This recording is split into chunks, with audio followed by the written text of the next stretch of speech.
Hey guys, Brandon with Flyin Miata back for yet another FM Live, and yet again we're going to talk about aerodynamic things. So, as always, you have questions, drop them in the comments. We'll try to get to them live. If not, we will get to them afterwards. So, we have an exciting new product that is in stock and ready to go. This is the 9Live Street Wang kit.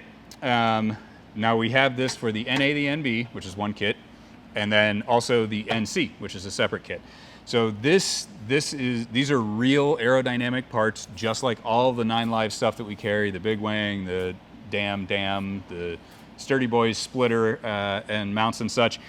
But this is geared towards a slightly different audience. So this one is a little more economical. It's about 40% less than a Big Wang kit. It is a fixed setup, so you cannot adjust the angle of attack on this one, but it is adjusted to start off with to basically eliminate any kind of lift. So it's not necessarily going to give you downforce, but it is going to give you enough downforce to eliminate the lift, if that makes sense. So for that reason, it's a really nice match to a splitter in the front.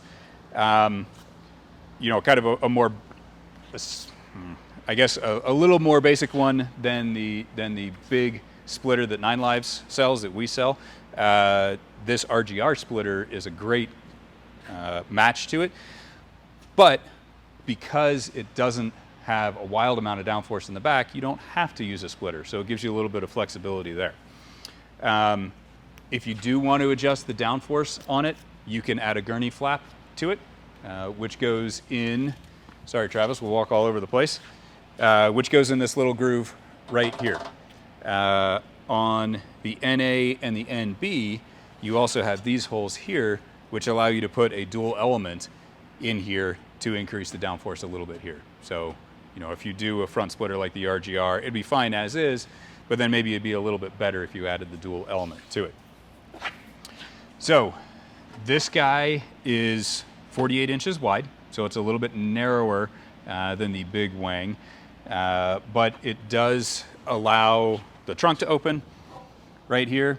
Now you may or may not need to trim the trunk lid or kind of tweak stuff. It really varies from car to car. On this one, we actually just installed this. So we do need to trim it just a little bit, but you can see it's very, very close. And actually it might be the kind of thing that we can solve by just shifting the trunk lid very slightly, because we've got a bit of room over here and it's just barely touching over here. So that's just something to kind of bear in mind for the install on it. And then it does use the same bolt pattern as the Big Wang kit. So if you want to, you know, you start with the Street Wang and then you upgrade to the Big Wang, or you want the Street for the street and the Big Wang for the track, you can do that. I can show you how it installs real quick here. So you drill these bolts, these holes here, and bolt it in place. And that's it. So pretty simple, pretty straightforward. You do have to drill holes in your car, but they are out of the way. They're high enough so that if it rains, the water's going to come down here and it's not going to go in there. Honestly, it's a really pretty straightforward thing. So we got this installed in maybe 20 minutes. So pretty slick setup for aesthetics, if that's your thing, or really just a more stable car at speed. Yeah, so pretty straightforward. So we have a few questions. Let's see. Is there CFD to prove how effective this aero is? So this is the same wing element that's used in the Big Wang kit, and it is the same wing element that was developed for a whole pile of racing series that I can't remember offhand and have won many races. So it is a real airfoil. It's intelligently designed for the most downforce and the least drag possible. It is not going to be as effective with the Street Wang as it is with the Big Wang because it's not as wide, it's not as tall, but it is still going to be an effective real thing. This isn't a shiny, pretty look at me thing that doesn't actually do anything. This is a functional bit of aerodynamic hardware for sure. Would you recommend these to non-performance street driving? Sure. I mean, if it is literally functionally beneficial. That doesn't mean that there's any kind of drawback to having it on your car if you're not using it for performance driving, if that makes sense. If you're just looking at for aesthetics, awesome.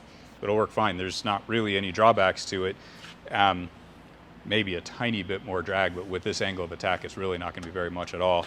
And then you've got to drill holes, but no big deal. So yeah, I would definitely, if this is your aesthetic style, this is an awesome solution because it's going to look good and also give you real functional benefits in making the car more stable at speed. Will this fit the ND? No. I mean, this bit will if you're willing to make your own this bit. And as far as will there be an ND version, I don't know. That's an excellent question. So stay tuned, sign up for our newsletter, and we will let you know if that happens. Okay, does it stick out more than 5 inches off the rear of the car? Depends on your datums. So I measured this one and just real quick eyeballing from the farthest out part of the car to the farthest out part of the wing. And actually I was looking at the wing as opposed to the supports. I want to say it was something like 7 inches, just real quick eyeball. So it depends on how you're measuring. Now that said, if you're measuring off the front edge, it does overlap the back of the car. I can't remember all the rules and exactly how they're written, but hopefully that gives you enough information there. Okay, the difference between this and the standard 9 Lives Big Wang, how is this better or worse? This is better because it is more economical and you don't have to worry about angle of attack. It's not as good because you can't adjust it for angle of attack, so you're again canceling out your lift as opposed to adding downforce with this angle of attack. With the Big Wang, you have a ton of adjustability in there, which means it's something to get wrong, I suppose, but it also gives you a ton of adjustability if that's something you need. It also puts it a little bit higher, so it's in a little bit cleaner air, all that fun stuff. Short version, if it's a street car, if it's a fun track day car, if it's a combo street track car, this is an awesome solution for you. If it's a dedicated track car, a race car, and you're looking for every 1/10 of a second, and you're not really concerned about a few extra bucks to make it happen, the Big Wang is definitely your better option there. How hard is it to install? Will it leave holes in my car? Yes, 6 holes in your car. And how hard is it to install? It's really super easy. Comes with, the NA and B version anyway, comes with what serves as a template, a piece that's used on the NA but not the NB. But regardless, you have a template here for where you put the holes. You measure specifically, you mark the holes, you drill them. There you go. Pretty straightforward. So it is actually, for such a kind of dramatic thing, it's surprisingly easy install. And actually, to back up a second, so on the NA and the NB, potential minimal trunk trimming. On the NC, I'm pretty sure it's going to be basically required trunk trimming. So just be aware of that. Will this cause more tire wear? No. So if you have a wild amount of aero and you're really pushing your car really hard, then I can see the loading on the tire is going to be more, so there's more wear. Basically, what this wing does is that instead of at speed, the car is trying to do this, and I guess decrease its load on the tires because it's playing hovercraft and doing scary things like going airborne. This is going to keep it on the ground. It's not going to push it into the ground. It's just going to keep it on the ground. So, if we're being really pedantic, sure, maybe, but realistically, no. It's not going to increase your tire wear. Is this adjustable? So kinda. Again, not adjustable for angle of attack. You can put a gurney flap in. You can use different sizes of gurney flaps. And you can also, on the NA and NB, put the dual element kit in here, and you can see there's a little bit of adjustability in that with that slot. Okay, those are all the questions I have ahead of time. Do I have any new questions? No new questions. Okay. Well, easy enough. These guys are available on our website right now. Pick one up, go fast, impress all of your friends. So that is all we have for today. As always, thank you for stopping by. If you have ideas for videos, drop them in the comments. Be sure to follow us on all the social things, and be sure to sign up for our email newsletter as well. New products such as this and all sorts of other exciting stuff is on there, so you'll be the first to know. We will see you next time. Thanks, as always, for stopping by.